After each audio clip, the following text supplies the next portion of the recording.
স্বপ্ন পূরণের গোষ্ঠী কিলাই। এই ছোট লোকের বাচ্চা, কোন সাহসে তুই আমার মেয়েকে পটিয়ে বাসর ঘর পর্যন্ত নিয়ে এসেছিস?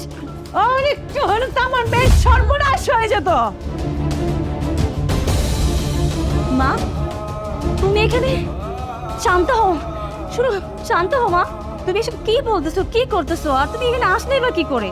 তোমাকে তো আমি সাফ সাফ বলেই দিয়েছি, আমি যাকে ভালোবাসবো আমি তাকেই বিয়ে করব। তুমি মানোনি, তাই আমি আমার পছন্দের ছেলেকে বিয়ে করে ফেলেছি।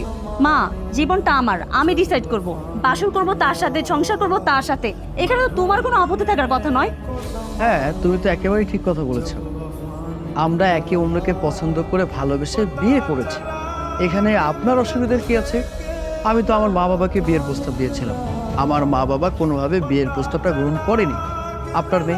আপনার মেয়ে আপনাকেও প্রস্তাব দিয়েছিল যে আমরা দুজন দুজনকে ভালোবাসে বিয়ে করতে চাই।